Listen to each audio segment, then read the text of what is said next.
دخلت الحجز، حاولت انام معرفتش.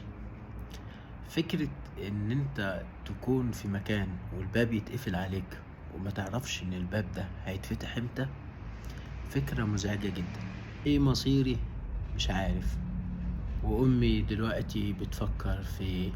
معرفش. طب اخبارها ايه؟ طب هي عارفة انا فين؟ ما تعرفش. افكار كتير خلتني معرفتش انام. كام ساعة كده ندهوا على اسمي، لبشوني طبعا.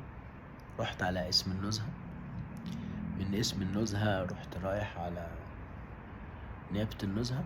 رحنا نيابة النزهة الجديدة بالليل، كان يوم جمعة. دخلنا على وكيل النيابة، فضلوا يدخلوا الشباب واحد واحد. بعدين دخلني أنا آخر واحد. دخلت، وكيل النيابة سألني، قال لي الحاجة دي بتاعتك؟ قلت له اه.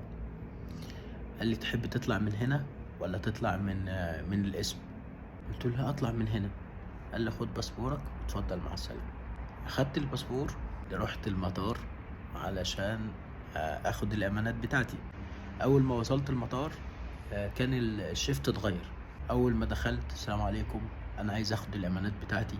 امين الشرطة، ايه ده؟ انت ايه اللي خرجك؟ قلت له يا عم انا خرجت وادي الباسبور بتاعي. قال لي لا لا لا، ده تدخل جوه. قلت له يا عم ادخل مين؟ انا لسه راجع من النيابه. قال لي لا ما فيش بقى، لا والله العظيم لا تدخل جوه. قلت له عزيمه على عزيمك مداخل. امين شرطه تاني راح مكلمه كده، وشوش في ودنه. فالواد معاملته اتغيرت خالص. للأمانة أنا كلمت حد، يعني حد صديق، وهو اللي قام بالواجب، يعني اتصل بالناس وعمل كل الشغل. طلعت علشان يمشوني. كل الناس اللي كانت بتعاملني وحش بدأوا يعاملوني كويس خالص خالص. واحد شال لي شنطة، نزلها لحد تحت، لحد أول المطار، اديته 100 جنيه.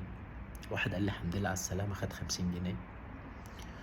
بعدين أنا فلوسي بتخلص، أنا عايز أرجع أسيوط، أنا مش عارف أعمل إيه. جبت تاكسي، قلت له توصلني موقف عبود وتاخد كام؟ قال لي آخد منك 120. قلت له يا عم توكلنا على الله. طلعنا، أنا جعان بموت، لأن أنا الطيارة كانت اتأخرت وأنا ما كنتش كلت في الطيارة. ونزلت خدوني على الاسم على مشمي، ما فيش اي حاجة. واحنا ماشيين عديت على المنوفي الكبابجي، فقلت له استنى، انزل يا عم، وقف عربيتك. قلت له تعالى يلا نروح ناكل. قلت له بص يا ابن الناس، اطلب اللي انت عايزه وده ملوش دعوة بالحساب. على اساس ان هو يطلب مثلا ربع كفتة، تلت بتاع. لقيته طلب شوربة وطلب مش عارف وسلطات وبتاع. فقلت له يا ابن الناس الله يخليك، انا استنزفوني في الاسم وانا فلوسي على قدي، فاستأذنك بالراحة عليا شوية. الراجل فضل يطلب طلبات، فانا بصيت للمنيو لكن ما عملتش حساب الخدمة. وصلنا موقف عبود، فبقول للسواق ينفع تاخد 100 جنيه علشان انا فلوسي مش مكفية وبتاع. فقال لي لا ومش لا. قلت له يا عم امسك ادي ال 120 وانا ربنا هيكرمني بقى هتصرف. وصلت عند الميكروباصات، فين عربية اسيوط؟ فراح قال لي هي دي. قلت له بص يا واد عمي، انا لسه جاي من السفر وظروفي كذا وكذا وكذا، وخدونا على الجسم وتعبت وظروفي زي دي، مش معايا فلوس. تستناني لحد ما اوصل واديك الفلوس؟ قال لي اركب والفلوس عليا. قلت له يا عمي، قال لي والله ما تدفع حاجة، اركب والحمد لله على السلامة.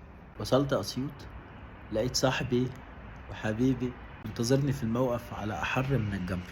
انا فعلا ما كنتش مصدق نفسي، ايه اللي حصل ده؟ يعني ده حلم ولا علم ولا جد ولا هزار ولا؟ لان انا فعلا ما عملتش حاجة ومش في بالي حاجة يعني. وصلت البيت، وكالعادة امي منتظرة في البلكونة.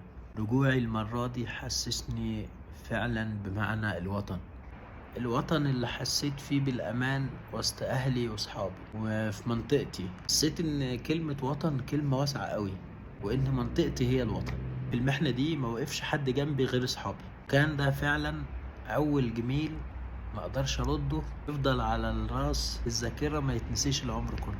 وقتها عرفت إن مش مهم مين يكون قريبك ومين صاحبك ومين جارك، اللي هيقف جنبك بس في محنتك هو ده اللي يقرب منك وتديله مشاعرك وتديله اهتمامك وصداقتك. اما الباقي ما تخسروش، لا تتعشم فيه ولا يصعب عليك.